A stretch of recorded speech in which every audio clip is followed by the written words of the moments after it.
afa yenhwe bia ya edi enti beto de bia meka se ko dwuma bra wo ba wo so nya baby papa serene environment na woda eno na minimu se Kingdom Home Real Estate eno so modi aba ye ni ho so nkomo kakra mo estate na bi wo fa hen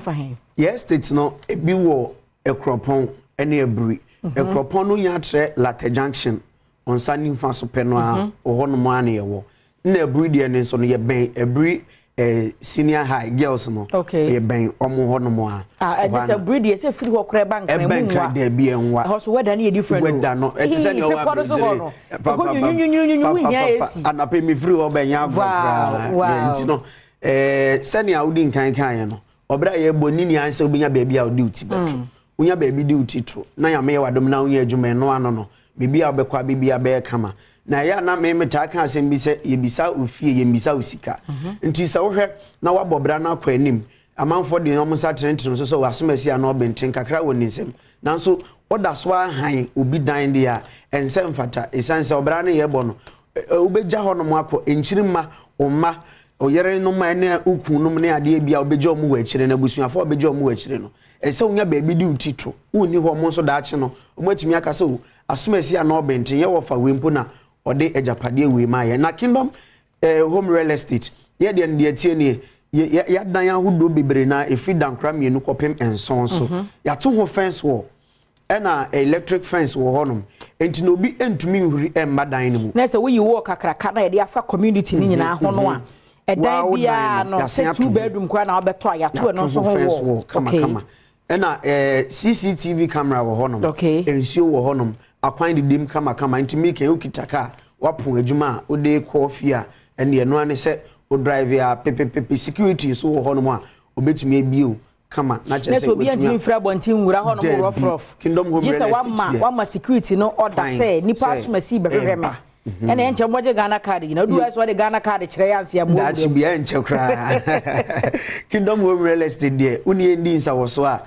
na ne ya na amanfo dodo na to de bi na me Badom TV na me ko amanfo dodo na afra na payment plan na yesen ontia sika ni na mbumu na se ka mo me yetua kakra bi na ka mo de aka na tete ye sa pepe se uni endi nsa wo so wi a ene kwan abefa so yetua no e bia me ken wa ba yese dan na 2 cedis o wusi misika ye 1 cedi ne ene wa kon hyehyeye e bia bosome miensa na metumi de atua 1 cedi na aka no afe baako ni nyina ye hyehyeye no beko enti no se me no kase bia wako baby omo de omo say omo ji sika ni nyina bum dia there bi ene nsuo tonso efo mo aye dem pa enti Kingdom Home Real Estate de ye dwen ho baby a odi uti beto ene hia yen na sa bogafo no ma ba omo ko no ubetimi aba Kingdom Home Real Estate na wabetua sika na de ba na wabetua fa ho na o connect ya by now no watua wie so wo tete ne kakra bosumi bia betre ene mama e de o beti wani a next year be ba na se ufie wo ho no eno so nya enye ye kwakire wasase na ye toilet bi ni abasi wo okay ye numbers bay na obi person ni mu di nkita ho na be ya office wo ye numbers no obetumi asan afre 05361 149 961 nya bote bo number na makoma be nti na wo ha 05361 149 961 05361 1 nya bote 0536 149 961 said na abod na aboroso ko 0561 was say 149 there's an aboroso nti 0536 149 961 number no okay nti oni endi nsa wo so wo frɛ pena mpanimfo befa no mu ni watwetwe nkomo kama afa me better na ye hwɛ me nim sɛ nsuo hɔ kane ahɔ akwan hɔ bat me mma no baby one my recreational center baby ombedi agro park kakra bi ebi a volleyball court kakra bi omu school sem ansɔre ne nyina bi wɔ area hɔ saa ye wo kwan ho pɛ enti sɛ wo cross road akɔ school mu de anye problem na sɛ ne awo ka no nkoda de omu panie ma efe na yenya dan no ebru ne akropon no ye ebru de isen ye ben ebru botanical garden ene ye wie adwuma na